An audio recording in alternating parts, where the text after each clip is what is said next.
నమస్తే అండి తెలుగు ప్రజలకు. ఈరోజంతా కూడా పుష్ప 2 అది నడుస్తూ ఉంది, దాని గురించి చర్చ. కానీ ఒకసారి పుష్ప 2 కాదు, మా వైపు కూడా చూడండి అని చెప్పేసి అన్ని యూట్యూబ్ ఛానళ్ళకు కానీ పత్రికలకు ఫోన్ చేసిండు. అదేంటంటే దక్షిణాది ప్రాంతాలకు, దక్షిణ భారతదేశానికి జరుగుతున్న అన్యాయం పైన నేను దీక్ష చేస్తా అని చెప్పి, మరి ఫస్ట్ టైం హిస్టరీలో దక్షిణ భారతదేశం కోసం కొట్లాడుతున్న వ్యక్తులను అయితే మనం చూడలేం. ఈ పుష్ప 2లో కూడా నిన్న సంజయ్ థియేటర్ దగ్గర తొక్కిసలాటలో రేవతి అనే ఒక మహిళ కూడా చనిపోవడం జరిగింది. ఒక అబ్బాయి, వాళ్ళ అబ్బాయి హాస్పిటల్లో ఉన్నాడు. చర్చ అంతా అటువైపు నడుస్తుంది. మరి సారు వాటి పట్ల కూడా ఏమైనా స్పందిస్తాడా? అసలు నిజంగా హీరో అంటే గాలి వినోద్ కుమార్ సార్ లాంటి హీరో. మనం పోయిన దానికంటే కూడా Allu Arjun cinema hero, real హీరోకి చాలా తేడా ఉంటుంది. సినిమా హీరో వస్తుందంటే చూడ్డానికి పోయి తొక్కిసలాట చనిపోయారంటే మరి ఇది భారతదేశంలోనే, అది కూడా మన తెలుగు రాష్ట్రాల్లోనే ఉన్నట్టు నాకు అనిపిస్తుంది. వీటన్నిటి మీద మాట్లాడదాం. గాలి వినోద్ కుమార్ సార్ మరి వాళ్ళ ఆఫీస్లో ఉన్నాం. సార్ దీక్ష చేస్తుంటే. సార్ నమస్తే. నమస్కారం అండి. సార్ మరి అంతా చర్చ అంతా అటు పుష్ప 2 దాని అక్కడ జరుగుతున్న పరిణామాల పైన చర్చ జరుగుతుంది. అసలు ఎర్రచందనం ఒక స్మగ్లింగ్ చేయడాన్ని, అదంతా కూడా యువత పైన చెడు ప్రభావం చూపుతుంది అని చెప్పేసి అదో చర్చ జరుగుతుంది సార్. Yes, correct. అసలు అట్లాంటిది తీయొద్దు, మంచిగా తీయాలి అని జరుగుతున్న టైంలో మీరు అట్లాంటిది కాకుండా ఇది ఒక కొత్త కాన్సెప్ట్ తీసుకొని, అంటే మీరు గతంలో ఉన్నారు, ఈరోజు నిర్ణయం తీసుకోవడానికి కారణం ఏంది? ప్రధానంగా బాబాసాహెబ్ అంబేద్కర్ ఇలా ఆయన చనిపోయిన దినము, ఆయన చనిపోయి ఇప్పటికి 68 సంవత్సరాలు అయింది. ఆయన స్ఫూర్తి మిగిలే ఉంది, ఆయన ఆలోచన విధానం మిగిలే ఉంది. అందులో ప్రధానంగా ఆయన యొక్క లక్ష్యం ఏంటంటే, ప్రధాన కోరిక ఏంటంటే, ఢిల్లీ ఉత్తరాదికి ఎట్లయితే ఢిల్లీ రాజధానిగా ఉందో, దేశానికి ముఖ్యంగా దక్షిణాదికి హైదరాబాద్ను రెండవ రాజధాని చేయడని 55లో ఆయన చనిపోయే కంటే ముందు 1 year ముందు ఆయన మొదటి ఫజల్ అలీ కమిషన్కి, 56లో మనకు భాషా ప్రాతిపదిక రాష్ట్రాలు ఏర్పడ్డాయి కదా, అంతకంటే ముందు 1 year చెప్పాడు. సో భాషా ప్రాతిపదిక రాష్ట్రాలు అప్పుడు కూడా 2 కోట్ల జనాభాతో ఒక రాష్ట్రం ఏర్పాటు కావాలని చెప్పారు సార్ బాబాసాహెబ్ అంబేద్కర్ గారు. సో ఆయన కూడా 2 కోట్ల జనాభాతో కాదు, ఇప్పుడు 80 కోట్ల జనాభా ఉత్తరప్రదేశ్ ఉంటుంది. ఇవాళ మన తెలంగాణ, ఆంధ్రప్రదేశ్లో మన దాకా 10 కోట్లు ఉండే, అది డివైడ్ అయిపోయి ఇప్పుడు 3.5 కోట్ల పడిపోయింది మనది. అంటే ఇవాళ రేపు డీలిమిటేషన్ తర్వాత కూడా 150 స్థానాలు కాస్త 100కు పడిపోతాయి. అంటే మొత్తంగా యూపీ అట్లనే పెరుగుతుంది, అంటే ఉత్తరాది అట్లనే డెవలప్ అవుతుంది. 303 స్థానాలకు ఇంకా పెరిగిపోతాయి, మనకు తగ్గిపోతాయి. మన అస్తిత్వం ఈ దేశంలో లేకుండా కనుమరుగైపోతుంది. డిసెంబర్ 6 అంబేద్కర్ గారి వర్ధంతి సందర్భంగా మీరు చేస్తారు ఈరోజు. ఎస్, కొత్తగా ఒక నాంది పలుకుతారు. ఎస్, ఖచ్చితంగా. సార్ మీరేమో ఇంత సిన్సియర్గా 7 ఏళ్ళ జాబ్ను కూడా రిజైన్ చేసి నెలకు 2 లక్షల పైగా జీతం వచ్చేది, 3 లక్షల పైగా వచ్చేది, కారు, హోదా, అసలు మీరు వెళ్తుంటే అందరు ఇచ్చి అదంతా ఉండే, ఇప్పుడు అవంతా త్యాగం చేసి ఇప్పుడు మీరే యూట్యూబ్ ఛానళ్ళకు కానీ పత్రికలకు కానీ ఖర్చులకు ఉల్టా మీరే వేయాల్సిన పరిస్థితి. అవును, జేబులోకి వెళ్ళి వేయాల్సిన జేబులోకి వెళ్ళి వేయాల్సిన పరిస్థితి. కానీ మీరు ఇంత కొట్లాడుతుంటే యూత్ అంతా కూడా పుష్ప 2, పుష్పరాజ్, తగ్గేదేలే, ఫైర్, వైల్డ్ ఫైర్, అసలు వాళ్ళకున్న క్రేజీ కొట్లాడేటోళ్ళకి లేదు. మీరు నమ్ముతారా? 100కు 200% నమ్ముతున్నా. కానీ విషయం ఏంటంటే, ఇవాళ ఈ రియల్ హీరోలకి చాలా తేడా ఉంటుంది. బాబాసాహెబ్ అంబేద్కర్ రియల్ హీరోలో సినిమా ఉన్నన్ని రోజులు 4 రోజులు గుర్తుపెట్టుకుని జనం, తర్వాత మళ్ళీ వాళ్ళు మర్చిపోతారు. మళ్ళీ వాళ్ళు ఇంకో సినిమా చేస్తే తప్ప వాళ్ళు మళ్ళీ జనంలో కనబడరు. కానీ రియల్ హీరో అంబేద్కర్ ఎక్కడైతే ఉన్నారో, ఆయన నువ్వు ఎప్పుడైనా నీకు ఏదైనా ప్రపంచమంతా గుర్తిస్తా. ఆయన బర్త్డే కానీ, ఆయన జన్మదినం కానీ, డెత్డే కానీ. నీ ఈ సినిమా హీరోల జన్మదినాలు ఈ స్థాయిలో చేస్తారా? కరెక్టే. కానీ సార్ మీరు చెప్పింది అంబేద్కర్ విషయంలో ఒక్కటి వాస్తవమై ఉంటుంది, కానీ చాలామంది రియల్ హీరోలను కూడా మర్చిపోయారు. ఇప్పుడు ఈ కరెంట్ కనిపెట్టిన సైంటిస్టుని కానీ మర్చిపోయారు, మొబైల్ని కనిపెట్టిన వాళ్ళను మర్చిపోయారు, టెలిఫోన్ కనిపెట్టిన వాళ్ళను మర్చిపోయారు. ఇంకా భారతదేశం కావచ్చు, తెలంగాణ కోసం అనేక మంది ప్రాణాలు ఇచ్చిన వాళ్ళని కూడా మర్చిపోయారు సార్. ఒక అంబేద్కర్ని ఎందుకు గుర్తుపెట్టుకున్నారంటే మీకు తెలుసు, ప్రతి ఊర్లో ఒక విగ్రహం పెట్టడం, తర్వాత మీలాంటి వాళ్ళు ప్రతి జయంతికి, వర్ధంతికి గుర్తు చేయడం, కానీ అంబేద్కర్ లాగానే కాంట్రిబ్యూషన్ చేసిన వాళ్ళు దేశానికి, సమాజానికి ఉన్న వాళ్ళని మర్చిపోతున్నారు. అసలు ఇప్పుడున్న యువతకు ఈవెన్ అంబేద్కర్ మీద కంటే కూడా మీరు లాంటి చదువుకున్న ఎడ్యుకేటెడ్ ఉండొచ్చు సార్. అవును, అల్లు అర్జున్ ఒక ఆర్మీ ఉందట, భారత ఆర్మీ లాగా. అల్లు అర్జున్ ఆర్మీ అని ఆయన పెట్టేసుకున్నాడు. వాళ్ళు ఆయన కోసం పనిచేస్తారు అన్నట్టు. అల్లు నిజం చెప్తున్నా, తెలుగు రాష్ట్రాలలో ఇప్పుడు అల్లు అర్జున్కు ఉన్నంత మీరు అంటున్నటువంటి పెద్ద పెద్ద నాయకులకు కూడా యువతలో చెప్తున్నా నేను. ఇప్పుడు మీలాగా ఎడ్యుకేటెడ్ ఉండి పొలిటికల్గా ఫాలో అయ్యేటోళ్ళకు అంబేద్కర్ హీరో కావచ్చు. అవును, పొలిటికల్ న్యూస్ ఫాలో కాని వాళ్ళను అల్లు అర్జున ఇంకొకరు అని అడగండి, మీరు ఎట్లుంటుందో చూడండి. నేను బాధపడుతూ ఏమంటానంటే ఇప్పుడు అల్లు అర్జున్ వాళ్ళ కుటుంబం కోసం పనిచేస్తున్నాడు, సమాజం కోసం పనిచేయట్లేదు. వాళ్ళ 3 కులాలండి. తెలుగు సినిమా ఇండస్ట్రీని తెలంగాణ వచ్చిన తర్వాత కూడా దోపిడీ చేస్తుంది 3 కుటుంబాలు. చిరంజీవి కుటుంబం, తర్వాత ఎవరు నాగార్జున కుటుంబం, తర్వాత బాలకృష్ణ కుటుంబం. ఈ 3 కుటుంబాలే ఇవాళ మొత్తానికి తెలుగు మొత్తం ఇండస్ట్రీని అంతా కబ్జా చేసినాయి. ఇవాళ తెలంగాణ వచ్చిన తర్వాత కూడా ఈ 3 కుటుంబాలే వెళ్తున్నాయి. అసలు తెలంగాణ వచ్చిన మీరు దక్షిణాదని మీరు అంటారు. అవును. అసలు ఉన్న తెలంగాణలో తెలంగాణోడికి సినిమా మీద ఇండస్ట్రీ మీద ఒక అధ్యక్షుడు అంటే ఉన్నట్టు మనకైతే పెద్ద తెలియదు. లేదు సినిమాలలో కూడా ఒక SC ST BC నుంచి హీరో ఉన్నట్టు లేదు. ఒక సపరేట్ ఒక ఫండ్ పెట్టింది లేదు. ఒక ఆర్టిస్టులను తయారు చేసింది లేదు. విత్ ఇన్ ద తెలంగాణలోనే మీరు అన్న సౌత్ ఇండియా లేదంటే దక్షిణ అంటారు కదా. అవును. మీకు తమిళనాడు చూడండి, BC SC ST నుండి హీరోలు ఉన్నారండి. అంత వాళ్ళే. మీకు ఓసీలో నుండి ఒక కమలాసనే కనబడతాడు అంతే. ఆ తరం పాత తరంలా. తర్వాత వచ్చిన తరం అంతా కూడా కింది కులాలే వాళ్ళు. అదే ఇప్పుడు మీరు సౌత్ ఇండియాకి అన్యాయం జరుగుతుంది ఉత్తర భారతదేశం నుంచి అంటారు. అవును. సరే, మీరు చెప్తున్న వర్షన్ మీ దగ్గర ఉన్న డేటా అదొక అంశం. With in the Telangana with in the దక్షిణ భారతదేశంలో తెలంగాణ మీద కూడా వచ్చి ఏపీ వాళ్ళు, ఆంధ్రప్రదేశ్ నుంచి, రాయలసీమ నుంచి, తమిళనాడు, కర్ణాటక ఇట్లా అనేక వచ్చేసి ఇక్కడ మొత్తం సినిమా ఇండస్ట్రీ ఎస్పెషల్గా మొత్తం వెళ్తున్నాయి కదా. ఎస్. మరి ఇది కర్ణాటక వాళ్ళు, తమిళనాడు వాళ్ళు ఏమైనట్లేదండి. ఇక్కడ వాళ్ళు తక్కువనే. ఆంధ్రప్రదేశ్ వాళ్ళు డబ్బింగ్ సినిమాలు మాత్రమే ఇక్కడ వాళ్ళు ఆడుతున్నాయి. ఎవరు ఆడుతున్నాయి అంటే నీకు ఉత్తరాది హీరోయిన్లు వస్తున్నారు బాగా. హీరోయిన్ల విషయంలో ఉత్తరాది వాళ్ళు వస్తున్నారు. ఈవెన్ ఈ మధ్యకాలంలో అమితాబ్ బచ్చన్ చాలా సినిమాలలో వస్తున్నాడు ఇక్కడికి. ఈ మధ్యలో ఇంకా మిగతా ఉత్తరాది వాళ్ళు వస్తున్నారు. సరే, దక్షిణాది వాళ్ళు అంటే ఎందుకు అంటే నేను దక్షిణాది వాళ్ళను రావాలంటున్నానంటే ఇది ద్రవిడ భాష అండి. ద్రవిడ భాషకి తమిళనాడు కేంద్రం. ఈ భాషలన్నింటిలో తమిళనాడు, కన్నడ కానీ, తమిళ్ కానీ, తెలుగు కానీ ఇవన్నీ కూడా ఒకటే తల్లి భాషలు కదా, ద్రవిడ భాషల కిందకి వస్తాయి. కాబట్టి మన భాషని గౌరవించుకొని, మన ఇండస్ట్రీని గౌరవించుకొని ఇక్కడ తెలంగాణలో సినిమా ఇండస్ట్రీలో తెలంగాణలో 85% తెలంగాణలో ఉన్నారా? అదే మరి ఈ అన్యాయాన్ని ఇది కంప్లీట్ కాకుండా ముందే మీరు దక్షిణ భారతదేశం కోసం కొట్లాడు. నేను ఏమంటానంటే ఈ అన్యాయంలో అది కూడా మాట్లాడుతున్నాను నేను. ఎట్లా అంటే ఇప్పుడు తెలంగాణలో సినిమా ఇండస్ట్రీలో 85% తెలంగాణలోకి ఇవ్వాలి, 15% దక్షిణ భారతదేశంలోకి ఇవ్వాలి, ఉత్తర భారతదేశంలోకి ఇవ్వద్దు అంటున్నాను నేను. అట్లాగే ప్రైవేట్ రంగంలో ఉద్యోగాలు ఉన్నాయి. 85% తెలంగాణలోకి ఇవ్వాలి, 15% దక్షిణ భారతదేశంలో, ఉత్తర భారతదేశంలోకి ఇవ్వద్దు. ఎందుకు ఇవ్వద్దు అంటున్నానంటే నీకు ఉత్తర భారతదేశంలో అతిపెద్ద రాష్ట్రాల్లో బాగా జనాభా ఉంది. 85 కోట్ల జనాభా వాళ్ళదే ఉందండి. మీరు ఏమైనా వస్తువులు చేస్తే అక్కడ పోయి అమ్ముకోని అంటున్నా. నువ్వు హైదరాబాద్లో ఎందుకు అమ్ముతున్నావు? నీ జనాభా 85 కోట్లు ఉన్నది. మేము ఉన్నది ఎంతమంది అండి? మొత్తం దక్షిణ మొత్తం జనాభా 25 కోట్లు లేవు మేము. మా దగ్గర నువ్వు ఎందుకు అమ్ముకొని మా బెనిఫిట్ నువ్వు ఎందుకు లక్షల కోట్ల వ్యాపారం నువ్వెందుకు చేయాలి? మామూలు చేసుకోవద్దా? అంటే అట్లా తీసుకురావచ్చు అంటారు. 100% సాధ్యమే. రాజ్యాంగమే చెప్తుంది. రాజ్యాంగమే ఉంది స్పష్టంగా.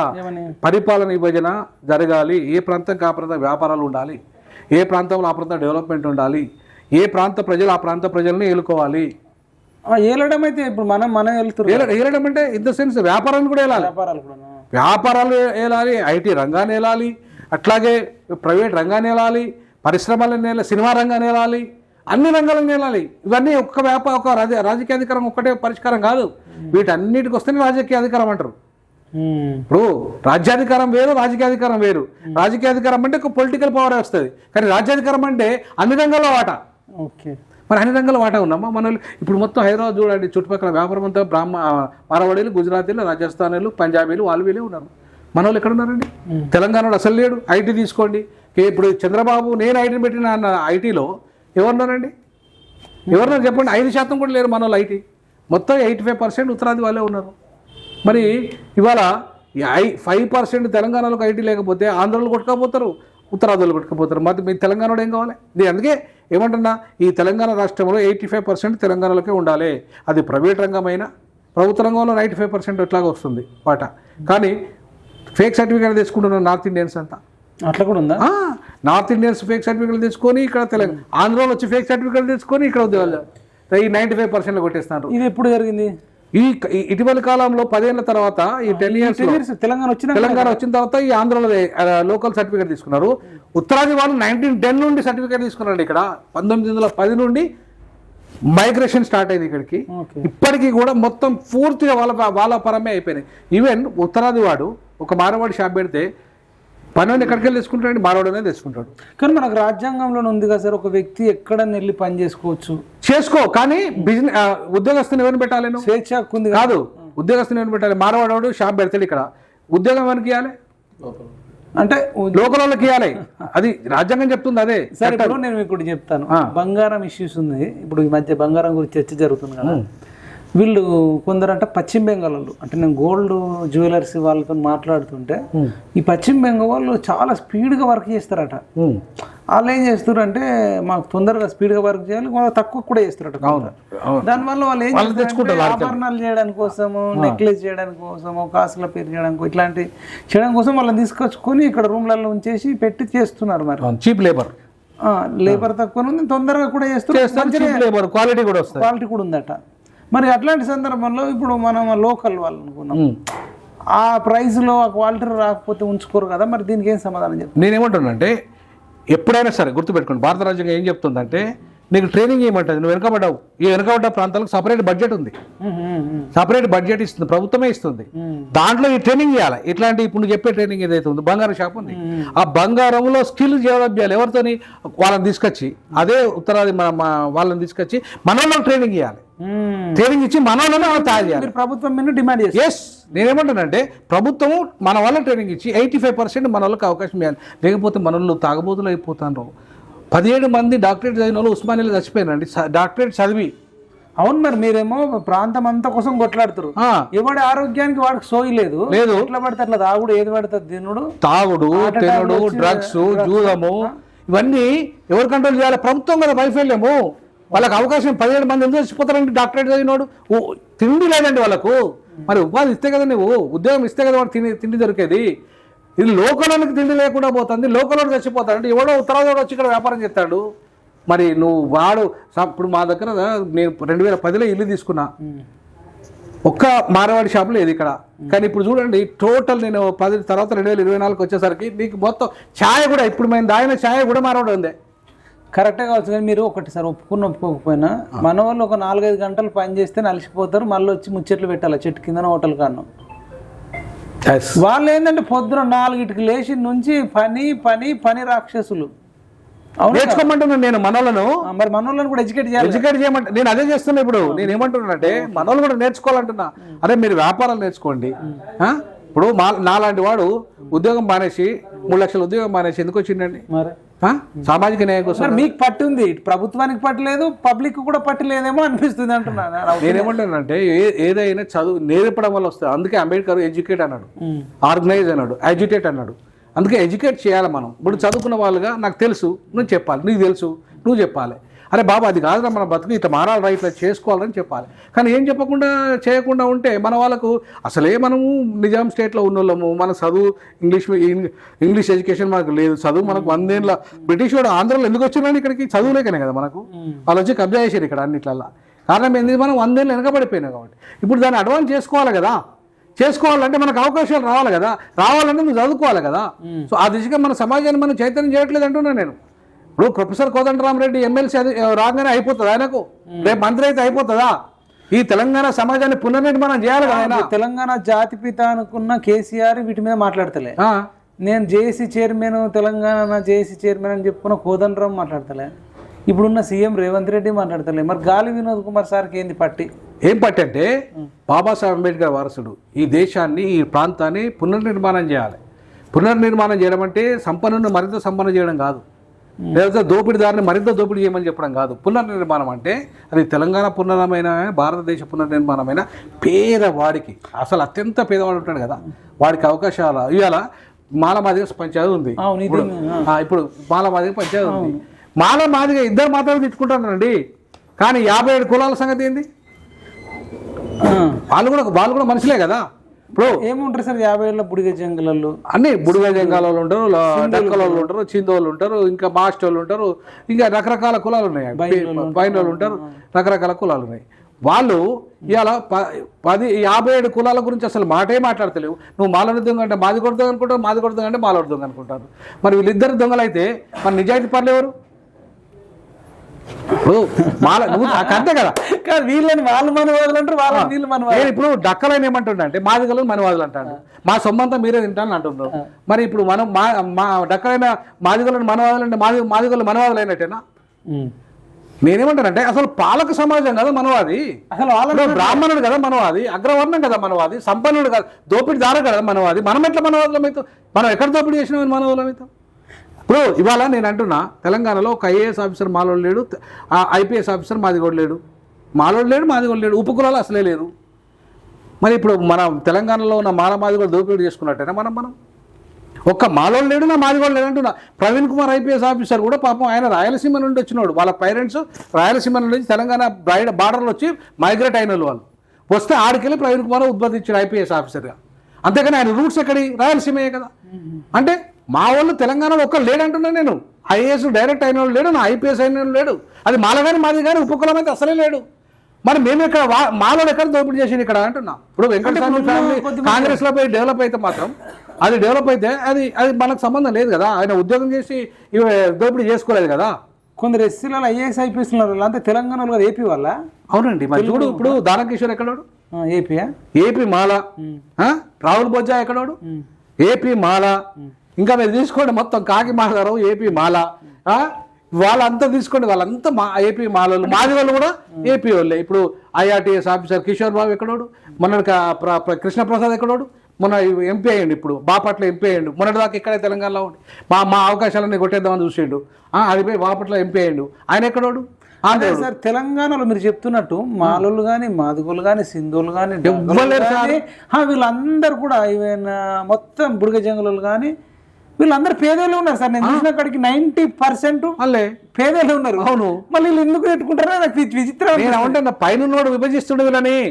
ఇప్పుడు ఒక రెడ్డి అధికారంలో ఉండాలండి, పర్మనెంట్ గా ఉండాలంటే మాలలకు పైసలు ఇస్తాడు, నా మాదిగలకు పైసలు ఇస్తాడు. పెట్టుకోరా మీరు మీటింగ్లు పెట్టుకుని వాడిని నువ్వు తిట్టు, నువ్వు వాడిని తిట్టు అంటాడు. తిట్టుకుంటా పోతాం మనకు వచ్చేది ఏంది? ఇప్పుడు సమస్య పరిష్కారం కావాలా, తిట్టడం కావాలా? పరిష్కారం కావాలి. నేను అనేది అంటే నేను అదే చెప్తున్నా. ఇవాళ ఒకరిని ఒకరు తిట్టుకోవద్దంటున్నా, పరిష్కారం కావాలంటున్నా. 371D ప్రకారంగా సింపుల్గా 3 రోజులలో పరిష్కారం అవుతుంది ఈ సమస్య. 3 రోజులు, ఎక్కువ కూడా అవసరం లేదు. అది కూడా అసెంబ్లీతో తీర్మానంతో పని లేదు, పార్లమెంట్తో అసలే పని లేదు, రాజ్యసభతో అసలే పని లేదు. దేంతో పని అంటే కేవలం క్యాబినెట్ కూర్చోవాలి. మేము 371D ప్రకారంగా జిల్లాని యూనిట్ చేసుకొని 90% జిల్లా పోస్టులన్నీ జిల్లా లెవెల్లో రిక్రూట్ చేసుకుంటాం మేము. మిగతా ఈ గ్రూప్ 1 పోస్టులు ఏవైతే ఉన్నాయో జోనల్ సిస్టంలో రిక్రూట్ చేసుకుంటాం. మేము జనాభా దామాషి పద్ధతిలో జిల్లాలో ఏ జనాభా ఉంటుందో ఆ జనాభా ఇచ్చుకుంటాం. ఫర్ ఎగ్జాంపుల్ మహబూబ్నగర్ జిల్లాలో మాదిగలు ఎక్కువ ఉంటారు, ఆదిలాబాద్లో మాదిగలు తక్కువ ఉంటారు. సేమ్ రేషియో ఇవ్వలేము కదా ఆదిలాబాద్ జిల్లాకి మహబూబ్నగర్కి. అట్లనే అక్కడ ఉపకులాలు ఉంటాయి. మహబూబ్నగర్లో ఎక్కువ ఉపకులాలు ఉన్నాయి, కొన్ని కులాలు తక్కువ. మారులు ఎక్కువ ఉంటారు ఏడా ఆదిలాబాద్లో. సో ఎక్కడ ఎవరి జనాభా ఎక్కడ ఎంత ఉంటుందో వాళ్ళకంతా వాటా ఇచ్చే విధంగా సైంటిఫిక్గా డివైడ్ చేసుకుంటే ఈ రిజర్వేషన్ల సమస్య పోతుంది. అది కూడా 341 సవరణ లేకుండా, అది కూడా రాజ్యసభతో పని లేకుండా, లోకసభతో పని లేకుండా సింపుల్గా అయ్యే పనిని 30 ఏళ్ళు ఎందుకు చేశారు అండి? 30 ఏళ్ళు ఎందుకు చేశారు? పాలక సమాజం కూడా అంతే కదా, అన్ని రాజకీయ పార్టీలు కూడా బాధ్యులే కదా దీనికి. అవునా? అంటే అగ్రవర్ణ పార్టీలు అందరూ సపోర్ట్ చేస్తారు కానీ పరిష్కారం మాత్రం చేయరు. అందరు సపోర్ట్ చేస్తారు, పరిష్కారం చేయరు. నేనేమంటానంటే పరిష్కారం చేసుకోవాలి. మనం పరిష్కారం చేసుకుందాము. మాలోళ్ళు మాదిగోళ్ళు తిట్టుకోవద్దు, అందరం అంటరాని కులంలో పేదోళ్ళమే. 99% సార్ మన అన్ని ఊర్లలోకి వచ్చినాం కదా, అంతే కదా. ఎవ్వరు కూడా పెద్ద కోటీశ్వర్లు ఉంటే ఒక 5 వందల 5-6 ఉండవచ్చు, అది కూడా ఉండొచ్చండి. చాలా కారణాలు వేరుంటాయి, ఒక 5-6 కారణాలు వేరుంటాయి. నువ్వు ఆంధ్రాలో మా మాదిగోళ్ళలో పెద్ద పెద్ద భూస్వాములు ఉన్నారు, కోటీశ్వర్లు ఉన్నారు, పెద్ద పెద్ద ఆఫీసర్లు ఉన్నారు. ఒకడు 100 కోట్లు పెట్టి టికెట్ కొంటాడండి. ఏది ఎంపీ టికెట్, ఎమ్మెల్యే టికెట్. మా మాదిగోళ్ళు కూడా ఉన్నారు ఆడ.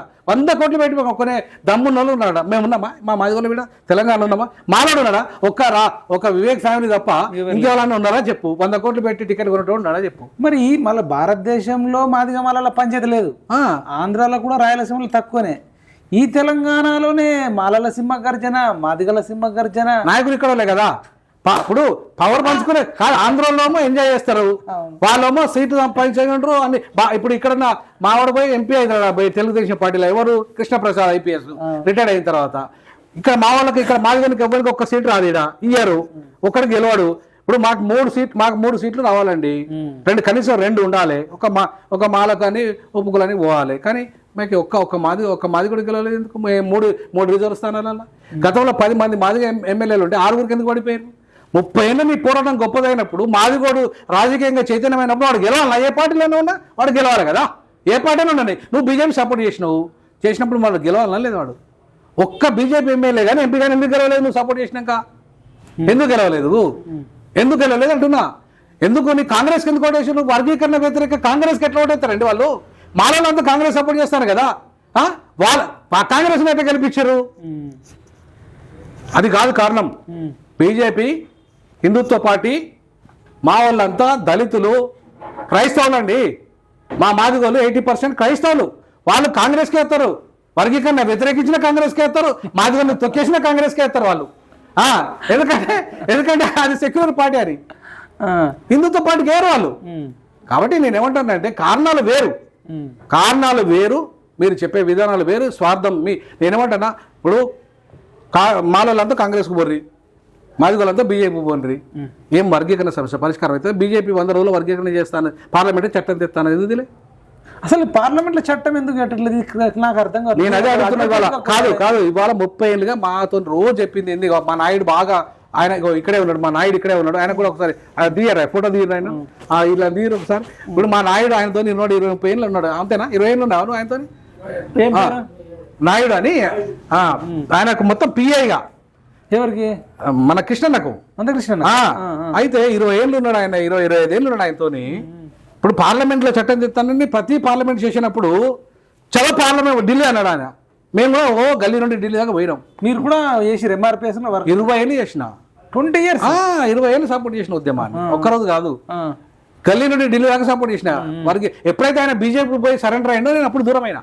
ఓకే, అంతేగాని అప్పటిదాకా ఉన్నానా లేదా? నాయుడునే ఉన్నానా లేదా? ప్రతి మీటింగ్ వచ్చినా లేదా? ఉస్మానియాలో జరిగే ప్రతి మీటింగ్ నేను డబ్బులు ఇవ్వకుండా ఒక్క మీటింగ్ జరగలే. ఆడ నేను అన్నం పెట్టకుండా ఒక మీటింగ్ జరగలే. ఎంఎస్ఎఫ్ మీటింగ్లు ఒక్కటి జరగలే. పార్లమెంట్ అసలు బిల్లు పెడితేనే బెటర్ కదా. 100% కరెక్ట్. అది పార్లమెంట్లో బిల్లు ఎందుకు పెట్టి ఎందుకు డిమాండ్ చేస్తలేరు అంటున్నా. మరి నేను ఏమంటానంటే, ఇది డిమాండ్ చేస్తే అయ్యే పని కాదు. ఇప్పుడు అది అయ్యే పని కాదు. ఎందుకంటే పార్లమెంట్లో బిల్లు కావాలంటే 2/3 మెజార్టీ లోక్సభలో ఉండాలి, 2/3 మెజార్టీ రాజ్యసభలో ఉండాలి, తర్వాత 50% అసెంబ్లీ తీర్మానం జరగాలి. అంటే 15 రాష్ట్రాల్లో అసెంబ్లీ తీర్మానం జరగాలి. అవుతుందా? అయ్యే పని కాదు. అది కాని పని కాదని చెప్పి 2004 నుండి చెప్తున్నాను నేను. అన్న 341 తరం కాదు, నీ తరం కాదు, నీ తాత తరం కాదు. బీజేపీకి మొత్తం ఈ దేశాన్ని ఏలిన సీట్లు 400 సీట్లు వచ్చినా సరే రాదు, చెయ్యలేదని చెప్పిన. అంటే మీరు ఒక న్యాయవాదిగా, ప్రొఫెసర్ గా, తెలిసిన వాడినిగా, రాజ్యాంగం మీద పూర్తి అవగాహన ఉన్నవాడినిగా చెప్పినా నేను. 2004లో చెప్పిన ఈవి చిన్నయ్య కేసు సుప్రీంకోర్టు జడ్జిమెంట్ వచ్చిన తర్వాత నేను చెప్పింది ఏంటంటే, అన్న 108 మంది ఎస్సీ ఎంపీలు ఉంటారు అక్కడ, 100 మంది వర్గీకరణ వ్యతిరేకము. ఏ కాంగ్రెస్ పార్టీ అయినా, బీజేపీ అయినా, లేదా ఈ కూటమి అయినా, నీ 100 మంది ఎస్సీ ఎంపీలు వ్యతిరేకిస్తుంటే నీకు బిల్లు పెడతాదా పార్లమెంట్లో? పెట్టే దమ్ముంటుంది ఆ పార్టీకి? ఉండదు కదా. పోనీ అట్లా పోనీ అన్ని కాంగ్రెస్ పార్టీ ఎందుకు పెట్టలేకపోయింది? వర్గీకరణ ఓకే అన్నది కదా. బీజేపీ ఎందుకు పెట్టలేకపోయింది? వర్గీకరణ ఓకే అన్నది కదా. ఎందుకు పెట్టలేకపోయింది? ప్రాసెస్ చాలా పెద్దది కాబట్టి పెట్టలేరు, చేయలేరు. అందుకే నేను ఏమన్నా 341 సవరణ అసాధ్యమన్నా. నువ్వు కాదు, నీ కొడుకు కూడా రేపు 30 ఏళ్ళు పోరాటం చేసినా కాదు. నువ్వే కాకుండా నువ్వు వచ్చినా నీ కొడుకు వచ్చేసినా కాదు. నువ్వేం చేయాలంటే 371D సింపుల్గా 3 రోజులలో అయిపోతుంది. అసెంబ్లీతో తీర్మానంతో పని లేదు, పార్లమెంట్తో అసలే పని లేదు, ఏ రాష్ట్ర అసెంబ్లీతో పని లేదు. కేవలము మీ క్యాబినెట్, రేవంత్ రెడ్డి క్యాబినెట్, గతంలో ఉన్న కేసీఆర్ క్యాబినెట్ కూర్చుంటే, అంతకంటే ముందే ఈవెన్ ఉమ్మడి ఆంధ్రప్రదేశ్ అప్పుడే కూడా చెప్పినా నేను, క్యాబినెట్ కూర్చొని క్యాబినెట్ డిసిషన్ తీసుకొని ప్రైమ్ మినిస్టర్ రాష్ట్రపతి పంపిస్తారు అంతే. అయితే ఇప్పుడు అసలు ఇది నేను ఒక లాస్ట్ పాయింట్ చెప్పిన, ఎందుకంటే నీకు అర్థం, మన వాళ్ళంతా ఇక్కడ ఉన్నారు, మా వాళ్ళంతా లీడర్లంతా ఇక్కడ ఉన్నారు, అర్థం కాదు. వాళ్ళ ఛానల్ కూడా అందరూ చూస్తారు కాబట్టి. ఇప్పుడు మాలోళ్ళని తిట్టడం వల్ల పరిష్కారం కాదు, మాదిగోళ్ళు మాలోళ్ళని తిట్టడం పరిష్కారం కాదు. దక్కలోళ్ళు ఇలా మాదిగోళ్ళని తిడతాను ఏమని, మాదంతా మీరే కొట్టేస్తాను అని. బుడిగ జంగులు 57 కులాలు అంటున్నాయి, మాల మాదిగోళ్ళు మేము కొట్టేస్తానని. మీరిద్దరే మనవాదులు మా దృష్టిలో అంటాను. మన రాజలింగం అని 57 కులాల సంఘ అధ్యక్షుడు అంటుండు. ఆయన అడుగుదా ఇవన్న నన్ను బైరి వెంకటేష్ అని, ఆయన కూడా 57 కులాలకు సంఘం పెట్టుకున్నాడు, పిల్లడు టీచర్ ఆయన కూడా అదే అంటాడు. నేనేమంటానంటే, ఇప్పుడు 57 కులాల మాల మాదిగలను దోపిడీ చేస్తాను మీరు మనవాదులే అన్నప్పుడు, మాల మాదిగల్ని అంటే మాలళ్ళు మాదిగోళ్ళు మనవాదులని, మాదిగోళ్ళు ఎట్లయితే మాలలు అనటాల్లో, ఇదే మాదిగోళ్ళని డక్కరోళ్ళు మిగతా ఉప్పు కులాలు కూడా అంటున్నాయి కదా. మరి అటువంటి పరిస్థితులలో నేనేమంటానంటే, ఏ కులము ఇంకొక కులానికి దూషించాల్సిన అవసరం లేదు. దూషించాల్సిన అవసరం లేదు. మనం అంతా అంటరాని వాళ్ళమే. 59 కులాలు అంటరాని. నేను ఇంతకుముందు చెప్పిన, ఇంతకుముందు చూపించాను అన్న, నాకు ఇక్కడ పక్కకున్న ఒక రెడ్ ఇల్లు ఉంది, నాకు కిరాయి లేదండి. ఈ ఇల్లు ఖాళీ చేసి నేను ఫ్యామిలీతో ఉన్నా ఇక్కడ పక్కకు పోదామంటే ఒక ప్రొఫెసర్ని డీన్గా పనిచేసిన నాకే ఇల్లు కిరాయి ఇస్తలేరు అంటరాని ఉందని. ఇక మా దాంట్లో ఊరోడు వస్తే వాడికి ఇల్లు కిరాయి ఇస్తారండి? ఇక్కడ ఇంకా పిల్లలు వచ్చి నాకు ఇల్లు కిరాయి కావాలంటే ఇస్తారండి? కష్టం ఉంది ఇప్పుడు. ఎంత కష్టం ఉన్నది. నీ కులం అడుగుతారు, నీకు ఇల్లు కిరాయి ఇయ్యారండి. రాష్ట్రపతికి గుళ్ళోకి ఎంట్రీ లేదు, గుళ్ళోకి గర్భగుడిలోకి ఎంట్రీ లేదు రాష్ట్రపతికి. ఒక రాష్ట్రపతికి రామ్నాథ్ కోవింద్కు గర్భగుడిలోకి రానిలే. మా ద్రౌపది ముర్మును కనీసము ప్రెసిడెంట్ ఆఫీస్ను ఓపెన్ చేయలే ఆమె ట్రైబల్ అని, ట్రైబల్ మహిళని ఆ పార్లమెంట్ భవనాన్ని ఓపెన్ చేయలే ఆమె చేత. పదవి ఇచ్చిర్రు కానీ ఓపెన్ చెప్పలే ఆమెతో. అంటే ఎంత దుర్మార్గం చెప్పండి. అంటే ఎంత వివక్షత ఉంది ఈ దేశంలో. అంటే నువ్వు ఏ పదవిలో ఉన్నా కోటీశ్వరుడు అయినా అంటరాని వాడివే నువ్వు. నేను చెప్తున్నాను. అందుకే మనమంతా అంటరాని వాళ్ళుగా ఒక్కటే. సమస్యను పరిష్కరించుకునే విధానం ఉంది కదా మనకి. ఆ విధానాన్ని ఎందుకన్నా 3 రోజులు పరిష్కారం అయ్యే విధానం ఉన్నాక, శాస్త్రీయమైన విధానం ఉన్నాక, ఎవరికి అన్యాయం జరగని విధానం ఉన్నాక చేయరు. పరిష్కారం అయితే మందకృష్ణ అన్న నాయకత్వం పోతుంది కదా, మాల మహానాడు చెన్నై నాయకత్వం పోతుంది, ఉపకులాల నాయకత్వాలు పోతాయి. పోయి ఏమంటారు, వీళ్ళంతా రాజకీయ అధికారం వైపు ఉద్యమం చేయాలి. అవి అప్పుడు ఎవరు పైసలు లేడుగా. ఇప్పుడు నాకు ఎవరైనా పైసలు ఇస్తాడా? వినోద్ కుమార్ అంటే ఎవరైనా డబ్బులు ఇస్తాడా? ఇయ్యాడు. ఎందుకు ఇవ్వాలంటే నేను ఎవరికి దాసోమనను, ఎవరిని బాంచనను, అయ్యా బాంచనను. కాబట్టి ఈ విధానము పోవాలంటే కలిసి శాస్త్రీయంగా పంచుకునే విధానం 371D తప్ప 341 కాదు. సుప్రీంకోర్టు చెప్పిన జడ్జిమెంటు మన తెలంగాణలో కానీ మిగతా రాష్ట్రాలలో సీఎంలు ఇంప్లిమెంట్ చేయొచ్చు సార్? ఎట్లా? 100-200% చేయొచ్చు. కానీ నేనేమంటానంటే అసలు సుప్రీంకోర్టు కొండందవి వెలుకన పట్టింది అంతే ఆ జడ్జిమెంట్.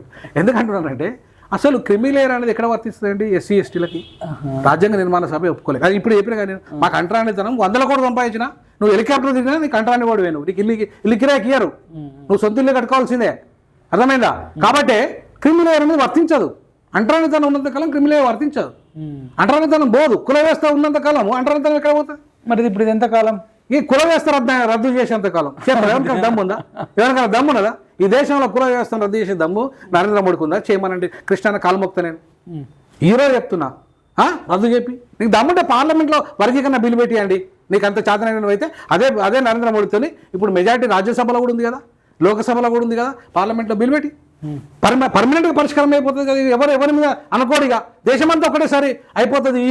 ఈ రేవంత్ రెడ్డి నడుగుడు, ఆ చంద్రబాబు నడుగుడు, ఇంకో నడుగుడు చట్టం చేయమని ఎందుకు అవసరమైంది? ఒక పార్లమెంట్లో బిల్లు వస్తే దేశమంతా విస్తరిస్తారు, అవి వర్తిస్తుంది. అది చెప్పి మిమ్మల్ని ఆ పని ఎందుకు చేయలేను? 30 ఏళ్ళ నుంచి జైలు కొట్లాడితే ఆయన కడుపులో తలకాయ నువ్వు పెట్టిను, ఆయన నీకు పెట్టిండు, ఇద్దరు ఏడ్చిండు, నువ్వు ఏడిచినావు, ఆయన ఓదార్చిండు, అయిపోయినా మరి చట్టం ఏది? చట్టం ఏది అంటున్నా నేను. అన్నా కృష్ణన్న చట్టం ఏది అంటున్నా? పార్లమెంట్లో ఎందుకు చేయాలి అంటున్నా నేను. 30 ఏళ్ళుగా మా 3 తరాల జీవితము, మా టాలెంట్, మా టైము, మా ట్రెజరీ, మా మాదిగ జాతి ఉపకులాలు అన్నీ కూడా నీ ఎంట నిలిచినాయి, నిలబడుతున్నాయి. ఈ రోజు వరకు కూడా నిలబడతాం. కానీ మా చట్టం ఏదంటున్నా? ఎందుకు రాలేదు అంటున్నా? ఎవరు బాధ్యులు అంటున్నా? బీజేపీ బాధ్యులా, మీరు బాధ్యులా చెప్పండి. లేదా నేను చెప్పినట్టుగా 371 ప్రకారంగా ఈ సమస్యని సింపుల్గా పరిష్కరించారు రండి. ఎందుకు రారు మీరు? ఎంతకాలం కొట్లాడుకున్నాం? మాలల దొంగలని మాదిగల దొంగలని మాలలు. ఎవడు ఆపలేడు ఈ వర్గీకరణను అన్న మన స్టేట్మెంట్. నేను ఏమంటానంటే ఎవడు ఆపకుంటేనే మరి 30 లాగిందా అన్న విన్నారా మీరు? కాదు, ఎవడు ఆపకుండానే 30 లాగిందా? కాదు. ఇప్పుడు కాదు, ముఖ్యమంత్రి రేవంత్ రెడ్డి ఆర్డినెన్స్ తెస్తాడు, అసెంబ్లీ సాక్షి తెచ్చిండా? అందరికంటే ముందు నేనే చేస్తాను తెచ్చిండా? ఎందుకు మరి నువ్వు ఎందుకు కొట్లాడలే? అరే ఆపిడి కదా మరి అక్కడ. అంటే ఎవడు ఆపడన్నావు కదా నువ్వు, మరి ఆపిడి కదా ఆడ. ఏం చేయగలిగావు నువ్వు? ఆయన ఎంపీ ఓడగొట్టించినావు ఆడ? కాంగ్రెస్ ఎంపీ ఓడిపోయిందా? ఎమ్మెల్యే ఓడిపోయిందా ఏమన్నా? పోలేదు కదా. నువ్వు బీజేపీ సపోర్ట్ చేసిన ఒక్కడు గెలవలే. మా దళితులు ఒక్కడు గెలవలే బీజేపీ నుండి. ఒక ఎమ్మెల్యే గెలవలే, ఎంపీ గెలవలే. రాకేష్ దా, జమీ దా, ఏం కాదు రా, కూర్చున్నాయి దా, కుర్చీలు ఉన్నాయి దా, మన రాకేష్కి అబ్బా. అయితే నేనేమంటానంటే బ్రదర్, ఇవాళ ఏదైతే డిమాండ్స్ నేను చేస్తున్నానో ఈ శాస్త్రీయమైన డిమాండ్. మరి మీ డిమాండ్కి ఇప్పుడు మీరు అన్న ఈ మాల సంఘాలు, మాదిగ సంఘాలు అని సపోర్ట్ చేస్తున్నాయా? నేను ఇప్పుడు ఇంతకుముందే మాల సంఘాలు వచ్చాయి, ఉపకులాల సంఘం కూడా వచ్చిపోయింది ఇంతకుముందే. ఇప్పుడు మాదిగలు అంటే మా మాదిగ సంఘం నాయకులు ఇక్కడే ఉన్నారు. ఎవరు? మన తమ్ముడు ఇక్కడ ఉన్నాడు, మాతంగి ఓదలు ఉన్నాడు. మళ్ళీ మా తమ్ముళ్ళు వచ్చేటోళ్ళు ఉన్నారు కొంతమంది. వాళ్ళంతా కూడా ఎడ్యుకేట్ అయి ఉన్నారు కరెక్ట్గా. నేను ఎడ్యుకేట్ చేస్తున్నా వాళ్ళని. ఇవాళ తమ్ముడు సంజయ్ మా మాదే తమ్ముడే, కానీ మా బహుజన సంఘంలో పనిచేస్తున్న తమ్ముడే. వీళ్ళందరూ వచ్చి సపోర్ట్ చేస్తున్నారు కదా. ఓకే, ఈ సమస్యను శాస్త్రీయంగా పరిష్కరించాలన్నప్పుడు నేనైతే మాదికకు వ్యతిరేకం కాదు, నా మాలకు వ్యతిరేకం కాదు, 59 కులాలు ఏ వరకు వ్యతిరేకం కాదు. నేను కృష్ణన్నకు అస్సలే వ్యతిరేకం కాదు. అగ్రవర్ణాల ఆధిపత్యానికి వ్యతిరేకం, వాళ్ళ దోపిడీకి వ్యతిరేకం, వాళ్ళు మమ్మల్ని విభజించే పాలనకు వ్యతిరేకం. వాళ్ళే మా సమస్యను పరిష్కరించకుండా మేము కొట్లాడుకునేటట్టుగా చేయడానికి వ్యతిరేకం. అందుకే నేను మాలలు కానీ మాదిగోళ్ళు కానీ ఎవరు కానీ మనం తిట్టుకోవద్దురా బాయ్, మనం కలిసి సమస్య ఉమ్మడిగా పరిష్కరించుకుందామని చెప్తున్నాం. అవును సార్, మీరు ప్రాంతాల వరకు ఉద్యమం చేస్తారు. ఈవెన్ తెలంగాణ ఉద్యమం కోసం కూడా మీరు చాలా ఛానల్లో మాట్లాడారు, ఉద్యమాలు చేసినావు. వచ్చిన తెలంగాణలో మళ్ళీ వెలమోళ్ళు రాజ్యం చేస్తున్నారు, చేసారు. మరి ఈ తెలంగాణ ఒక ప్రత్యేక రాష్ట్రం వచ్చినాక కూడా వాళ్ళే చేసిర్రు. రేపు మీరు దక్షిణాది కోసం కొట్లాడుతారు. దక్షిణ భారతదేశంలో కూడా మళ్ళీ ఫార్వర్డ్ కమ్యూనిటీ వాళ్ళే వచ్చి వెళ్తారేమో. మరి కొంపది మీరు దక్షిణ భారతదేశం అడుగుతలేదు. అసలు నినాదం కానే కాదు, విధానం కాదు, నా నినాదం కాదు. నేనేమంటానంటే ఇవాళ తమిళనాడులో 1920 నుండి మంగళాయన ముఖ్యమంత్రి అయ్యింది. 1920 ఎప్పుడది? 100 ఏళ్ళ క్రితం అయిపోయింది కదా. 2024 ఇప్పుడు ఇది. మరి పక్కకున్న తమిళనాడులో ఒక బీసీ అయిన మంగళాయన అయినప్పుడు పక్కకున్న ఆంధ్రప్రదేశ్లో ఎందుకు కావాలి, పక్కకున్న తెలంగాణ ఎందుకు కావాలి, కర్ణాటకలో ఎందుకు కావాలి? కానీ సిద్ధరామయ్య అయితే అయ్యిండు, మొన్న కాంగ్రెస్లో అయ్యిండు. కానీ తెలంగాణ ఆంధ్రప్రదేశ్లో అయితే కాలేగా, బీసీలు ఎస్సీ ఎస్టీలు కాలేగా. ఎందుకు కాలేదు? 1920లోనే మాయావతి గారేమో 95లో అయింది ముఖ్యమంత్రి. 1920 అప్పుడు ఇంకా రాజ్యం మనకు భారతదేశం స్వతంత్రం రాలేదు. రాకముందే అంటున్నా నేను, రాకముందే 1920లోనే ఒక మంగళైన ముఖ్యమంత్రి అయ్యిండు. కర్పూర్ ఠాకూర్ అయ్యిండు ఎక్కడ, బీహార్లో. 1975లో అయ్యిండు. 1995లో మాయావతి అయింది. మాయావతి గారు 95లో అయింది ముఖ్యమంత్రి. అంటే ఇక్కడ మా దక్షిణాదిలో 1920లోనే అయినా, 75 ఏళ్ళ ముందే మేము ఇక్కడ అయినాము. మేము ఉత్తరాది పోయి మాయావతి గారినో లేకపోతే బీహార్ పోయి కర్పూర్ ఠాకూర్ గారి దగ్గరికి వెళ్ళి లెసన్ వేసుకోవాల్సిన అవసరం మాకు లేదు. మాకు పూలే పెరియార్ అంబేద్కర్ ఆలోచన ఏదో ఇక్కడికి వెళ్ళి వచ్చింది. దక్షిణ మా అంబేద్కర్ పుట్టింది దీన్నే, పూలే పుట్టింది దీన్నే, దక్షిణాదిలోనే. ఇవాళ పెరియార్ పుట్టింది దీన్నే, మా సామాజిక విప్లవకారులు అందరూ పుట్టింది ఇక్కడే. రాజ్యం ఇక్కడ తెచ్చుకోవాలంటేనే నేను, వాళ్ళు రెడ్లు తెచ్చుకున్నారు, మనమేం తెచ్చుకోవద్దు, 22% దళితులు కొట్లాడుకుంటూ వస్తుందా రాజ్యం? కలిసి ఉంటుందా? అవును సార్, మీరు ఎన్ని కొట్లాడుతారు. ఇవి అయితే ఒకటేమో దక్షిణ భారతదేశం అంటారు, ఇంకోటేమో ఎస్సీ ఎస్టీ బీసీ మైనారిటీ అంటారు. ఇదో కాన్సెప్ట్. సామాజిక చాలా బీసీ ముఖ్యమంత్రి అంటారు, మహిళలు అంటున్నారు, క్రైస్తవుల కోసం కొట్లాడుతుంటారు. ఒక మనిషి ఇన్ని మీద చేయగలుగుతాడా? నేను ఏమంటానంటే ఇవన్నీ సామాజిక న్యాయ ఎజెండాలో భాగమే. దక్షిణాది కొట్లాడడం చేయడం అంటే సామాజిక న్యాయం.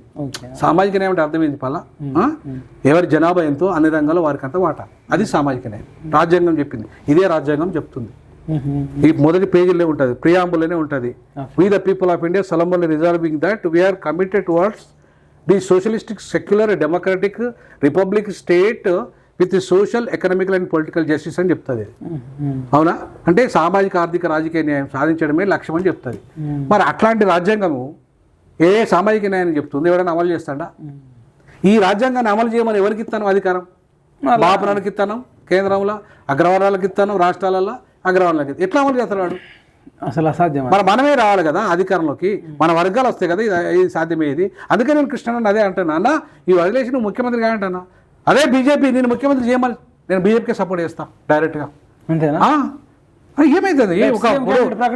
కాదా, డైరెక్ట్ ప్రకటించమని బీజేపీని మేము ఇక్కడికి అధికారం ఇవ్వండి, మాకు మేము కృష్ణమాదిని ముఖ్యమంత్రి చేస్తామని చెప్పానండి. 100-200% నేను వచ్చి నీకు బీజేపీ సపోర్ట్ చెప్పితే అడుగు, అడుగు ఐడియాలజీ ఏమన్నా. కానీ మావాడైతే ముఖ్యమంత్రి అవుతాడా కాదా? రెడ్డి ప్లేస్లో మావాడు అవుతాడా? అలా చేయమనండి దమ్ముంటే బీజేపీకి. బీసీ ముఖ్యమంత్రి అనేది కదా, వద్దు బీసీ ముఖ్యమంత్రి కాదు, కృష్ణనే ముఖ్యమంత్రి. ఎస్సీలో మళ్ళీ ఎవరో కాదు, మాలమాది కాదు, డైరెక్ట్ కృష్ణనే చేయమనండి. చూసుకో దమ్ముంటే చేయగలుగుతుందా బీజేపీ? అంత దమ్ము ఉందా? వర్గీకరణ చట్టం చేయాలనేది బీజేపీ ముఖ్యమంత్రి భావానికి ఇస్తుందండి. ఇచ్చేదానికి రెడీ అవుతారా? అయ్యాలా కమ్మనండి, అయితే మంచిదే కదా. బీజేపీకి చాలా రాష్ట్రాల్లో బీసీలను ముఖ్యమంత్రి చేసింది కదా, ఇక్కడ చేయమనండి మావాడిని. చేయరు. కాంగ్రెస్లో కనీసం మాలను చేయమనండి. ఇప్పుడు రేవంత్ రెడ్డిని తీసేయాలి, మా వివేకం చేయమండి, వివేకను ముఖ్యమంత్రి చేయమనండి. ఇప్పుడు ఆయన అంత మీటింగ్ పెట్టిండు కదా, చేయమనండి దమ్ముంటే. కాంగ్రెస్లో దమ్ముంటే చేయమనండి. ఇప్పుడు వీళ్ళు 2 రకాల మీటింగులు అసలు ఎందుకోసం జరుగుతున్నాయి అంటారు సార్? నేనే ఏం లేదు, ఇప్పుడు వాళ్ళ ఆధిపత్యం. ఇప్పుడు ఆయనకు మంత్రివర్గంలో సీట్ కావాలి, ఎవరికి? వివేకన్నకు. కాంగ్రెస్ అవకాశం ఇవ్వాలి, రాకేష్ కుమార్ కాంగ్రెస్ అవకాశం ఇవ్వాలి. కాంగ్రెస్ అవకాశం ఇవ్వాలంటే మందుల సామెల్ లాంటి వాళ్ళు కూడా మీటింగ్లు పెడతారు. ఇద్దరు కాంగ్రెస్ వాళ్ళు, మందుల సామెలు ఏ పని కాదు. మందల సమయం 1000 కోట్లు పెడతాడండి ముఖ్యమంత్రి పోస్ట్ కోసం. పెట్టడు కానీ ఆయన నేను అంటున్నా ఈయన పెడతాడు, ఆయన పెడతాడండి. ఎట్లా అండి 2000 కోట్లు పెట్టి ముఖ్యమంత్రి పోస్ట్ తెచ్చుకున్నాడు రేవంత్ రెడ్డి. 2000 కోట్లు నేను అంటున్న మాట కాదు ఈ మాట, వాళ్ళ కాంగ్రెస్ వాళ్ళు అంటున్న మాట. నేను అంటున్న మాట కాదు, 2000 కోట్లు పెట్టి ఆయన తెచ్చుకుంటే అంటున్నారు. మరి నేను కనీసం 1000 కోట్లు పెట్టాలి కదా మావాడు ముఖ్యమంత్రి పోస్ట్ కావాలంటే. బాగా ఉన్నాయి పెట్టగలుగుతాడు. సీఎం కి ట్రై చేసి ఎందుకు చేయట్లే ఎవరు? వివేక్ అన్న. నేనేమంటానంటే అగ్రవర్ణాల పార్టీల రెడ్ల పార్టీల అంత ఈజీగా నువ్వు 1,00,000 కోట్లు ఉన్నా కూడా మాలకు మా దగ్గర ఇవ్వరండి. మల్లికార్జున గారు జాతీయ అధ్యక్షుడు ఇచ్చారుగా. జాతీయ అధ్యక్షుడు ఇన్నని ఇస్తారు. ఇప్పుడు అట్లంటే పొన్న లక్ష్మయ్య పార్టీకి ఉమ్మడి ఆంధ్రప్రదేశ్లో అధ్యక్షుడు అండి, ముఖ్యమంత్రి అయిందా? హనుమంతరావు బో అని మొత్తుతాడు, పాపం మొత్తుకుంటా అంటాడు ఇప్పటికి కూడా. ఆయన బంగారు లక్ష్మణ్ బీజేపీ ముఖ్యమంత్రి అయిందా? ఇప్పుడు ఎవరు హనుమంతరావు, పొన్న లక్ష్మయ్య, మన చచ్చిపోయిన డి శ్రీనివాస్, ఆయన కూడా ఉమ్మడి ఆంధ్రప్రదేశ్కు బీసీసీ ప్రెసిడెంట్ అయింది కదా, ముఖ్యమంత్రి అయిందా? ఇలా మహేష్ గౌడ్ కూడా కాడు. నేను ఛాలెంజ్ చేస్తున్నా, విసురుతున్నా. దమ్ముంటే మహేష్ గౌడ్ రేవంత్ రెడ్డిని తీసేసి మహేష్ గౌడ్ పెట్టమనండి, అయితే అలా చూస్తా. కాంగ్రెస్ను అప్పుడు మనం గొప్ప పని చేసిందని ఎప్పుడు మనం కాంగ్రెస్ను స్వాగతించవచ్చు, చేస్తారా? మరి విత్ ఇన్ ద దక్షిణ భారతదేశంలో ఇన్ని సమస్యలు మీరు ఎట్ ఏ టైం మల్టిపుల్ సమస్యల మీద కొట్లాడుతారు. రాజ్యాంగం మల్టిపుల్ సమస్యలు కాదు, రాజ్యాంగంలో మల్టిపుల్ సమస్యలు కొట్లాడమన్నది రాజ్యాంగం చెప్తుంది. ఈ మల్టిపుల్ సమస్యలకు పరిష్కారం కూడా రాజ్యాంగంలో ఉన్నది. ఇప్పుడు దక్షిణ భారతదేశం కోసం కొట్లాడుతూనే అగ్రవర్ణాల పెత్తనం మీద కూడా 200% కొట్లాడతాం. మాకు నేను అగ్రవర్ణాల పెత్తనం కోసం నేను ఈ దక్షిణ భారతదేశం ఎందుకు కొట్లాడాలండి? సినిమా ఇండస్ట్రీ ఇప్పుడు మీరు పుష్ప గురించి చెప్పారు, పుష్ప గురించి చెప్పిండు. అసలు ఒక్క దళితుడు ఉన్నాడా అండి సినిమా హీరో? ఒక్క ఎస్టీ ఉన్నాడా సినిమా హీరో? ఒక బీసీ ఉన్నాడా సినిమా హీరో? ఎవరయ్యే జాగిరని మా పైసలతో మీరు 100 కోట్లు తీసుకుంటాను, 300 కోట్లు పుష్పకి ఇచ్చేసి మా పైసలు కదా అవి, మా వాళ్ళకి అవకాశం ఇస్తున్నారా మీరు? చిరంజీవి, బాలకృష్ణ, నాగార్జున, మీ ముగ్గురు ఫ్యామిలీలైనా ఈ తెలంగాణలో ఆంధ్రప్రదేశ్లో మీరేనా సినిమా ఇండస్ట్రీ? మేము వెళ్ళొద్దా?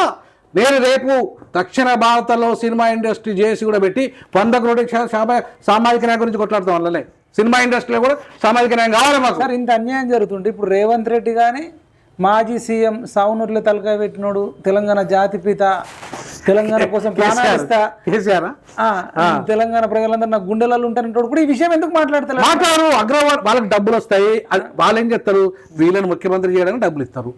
ఎవరు? ఈ 3 కుటుంబాలు. అవునా కదా? రేవంత్ రెడ్డిని ముఖ్యమంత్రి చేస్తా అంటారు, కేసీఆర్ ఒక దళితుని ముఖ్యమంత్రి చేస్తా అంటారు వాళ్ళు. అరే దళితుడు గద్దరన్న పేరు మీద ఏది అవార్డు పేరు గద్దర్ అవార్డు దాన్ని ఏదో ఉండే కదా, నంది అవార్డు గద్దర్ అవార్డు ఎందుకు అంటరానికి అయిపోయింది. ఇప్పుడు అది ఓవర్ పట్టించుకుంటాడు. ఇప్పుడు అనవసరంగా ఇప్పుడు నంది అవార్డుకు గద్దర్ అనే పేరు పెట్టినందుకు, అంటరాని పేరు పెట్టినందుకు నాకు ఉత్తరపై ఈ అవార్డు వద్దంటారు. అంత దుర్మార్గమైన వివక్షత ఉంది సినిమా ఇండస్ట్రీలో. అది సినిమా ఇండస్ట్రీ అగ్రవర్ణాల ఇండస్ట్రీ. అది మొత్తం తెలంగాణ వచ్చింది కానీ ఇండస్ట్రీ మాత్రం మన చేతిలోకి రాలేదు. ఫిల్మ్ ఇండస్ట్రీ రాలేదు తెలంగాణలో. అందులో బడుగు బలహీన వర్గాల సినిమాలు రావాలి. కేరళ చూడండి ఎట్లాంటి సినిమాలు వస్తాయి, తమిళ్ చూడండి ఎట్లాంటి సినిమాలు వస్తాయి. మరి తెలుగు ప్రజలలో తెలంగాణ ఆంధ్రప్రదేశ్లో ఎవడెవడో పనికిరాని ఫిక్షన్ స్టోరీలు. ఇవిడ స్మగ్లర్ అట, ఆ స్మగ్లర్ కాడట హీరో అట, వాడిని మనం ఎంజాయ్ చేయాలట స్మగ్లర్ గారి జీవితాన్ని. సార్ చాలా మంది వెళ్ళి ఆయన కోసం పోయి చనిపోతారు కదా, దీనికి ఏమంటారు? మరి ప్రజలలో మార్పు రావాలి. ప్రజలలో కూడా రావాలంటే చనిపోయే వాళ్ళంతా ఎస్సీ ఎస్టీ బీసీలో ఉంటారు, ఉరికి తొక్కిసలాటలా అయ్యేది వాళ్ళే. నేనేమంటానంటే ఏం చెప్పారు? అభిమానం అనేది ఉన్మాదం లాగా అయిపోయింది. నేనేమంటాను అదే అంటాను, ఒక్కసారి ఆలోచన చేయమంటున్నా. సినిమా 3 గంటల సినిమా నేను ఎక్కడో ఊహాలోకలను తిప్పేస్తుంది. నీ వాస్తవంకి వస్తే రాత్రికి ఆ 300 పెడితే, ఆ 1000 రూపాయలు పెడితే, 500 పెడితే నీకు తిండి కావాలి. నీకు ఫస్ట్ ఇంట్లో నీకు తిండి కావాలి, నీ పిల్లలకు చదువు కావాలి, తిండి కావాలి. దాని గురించి ఆలోచించమంటాను. సినిమాలకు కాదు నువ్వు ఆలోచించాల్సింది, ఉరికిరికి పోయి సినిమాలు చూసుడు కాదు, నీ కుటుంబం గురించి ఆలోచించు. చచ్చిపోతే ఆ సినిమా వల్ల చచ్చిపోతే నీ కుటుంబం ఆదుకుంటాడు ఎవడు? ఇప్పటిదాకా పరామర్శించడం లేడట. అది నేను చెప్తున్నా కదా, పరామర్శించడం కాదు కదా. కోర్టులు కూడా సుమోటోగా ఎందుకు తీసుకోండి ఈ కేసు? ఇట్లాంటి కేసులు తీసుకోవాలి కదా, పోలీసులు సుమోటోగా తీసుకోవాలి కదా, న్యాయం చేయాలి కదా. ఇప్పటిదాకా అరెస్ట్ చేయాలి. ఆయన పర్మిషన్ లేకుండానే, ఎటువంటి ఇన్ఫర్మేషన్ లేకుండా, ఎటువంటి ఏమంటారు బందోబస్తు తీసుకోకుండానే ఆ సాడావుడికి రావడం వల్ల చూడ్డానికి పోయి తొక్కిసలాటలో. నేను అదే అంటాను. నేనేమంటానంటే ఇప్పుడు చట్టం అనేది వాళ్ళకు వర్తించదు, డబ్బులు గవర్నమెంట్ కూడా ఫెయిల్ అయినట్టు 100-200% ఫెయిల్ అవుతుంది. 100 కోట్లు పోతాయి ఎవరికి? ఆ అధికార పాలకులకి. వాటా పోతుంది, వాళ్ళు సైలెంట్గా ఉంటారు. ఇప్పుడు నీ ప్రాణం పోతే ఏంది 100 మంది ప్రాణాలు పోయినా ఏం కాదండి. చీమ కొట్టినట్టు చీమ కొట్టినట్టు కూడా కాదు వీళ్ళకి. ఎందుకంటే సిగ్గు లేని జాతి కదా మాది. మా దళిత జాతికి సిగ్గు లేదు, లేదంటే మా బడుగు బలైన వరకు సిగ్గు లేదు. కాబట్టి మేము ఇట్లనే తెస్తాము, ఇట్లనే అడక తింటాము, ఇట్లనే కొట్లాడుకుంటాం. మేము వాళ్ళు అట్లనే ఎంజాయ్ చేస్తారు, వాళ్ళు అట్లనే హీరోలు అవుతారు. అంతే, మాకు సిగ్గులేని జాతి కాబట్టి మేము ఎట్లనే ఉంటాం. ఆ జాతిని ఎడ్యుకేట్ చేయడానికే నాలాంటి వాళ్ళు ముందుకు వస్తున్నారు. మరి మీకు ఎట్లా వెళ్తే సార్ ఇదంతా? ఇప్పుడు వచ్చే సాలరీ వదిలేసుకుని నా పెన్షన్ వస్తుంది ఇప్పుడు నాకు. ఆ పెన్షన్లోకి వెళ్ళి నేను ఆ ఇల్లు కిరాయి కట్టుకుంటా, దీని మెయింటెనెన్స్, అబ్బాయికి జీతం యూట్యూబ్ ఛానల్ కూడా మెయింటైన్ చేస్తాను. అదే అవన్నీ కూడా నా పెన్షన్లకి వెళ్ళే ఇంకా ఏ ఉండదు. నాకు ఎవడో ₹1 ఇచ్చేది ఉండదు. నేను ఎవరి దగ్గర ఇట్లా చేయి దాల్చను. కాకపోతే నేను ఆత్మగౌరవంగా బతకటాను కాబట్టి నాకు ఉన్న దాంట్లో నేను ముందుకు తీసుకెళ్తా ఉద్యమాన్ని. Okay sir, thank you so much.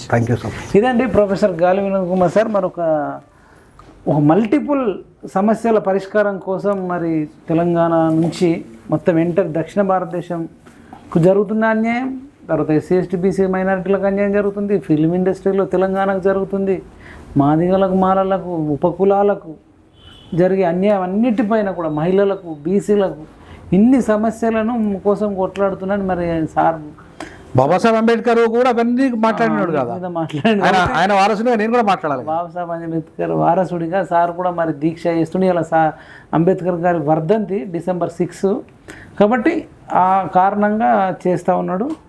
ఒకవేళ సార్ చేసే దీక్షలో న్యాయం ఉందనుకుంటే మీరందరూ కూడా ఆలోచించాల్సిందిగా కోరుకుంటూ, జై జవాన్, జై కిసాన్, జై హింద్.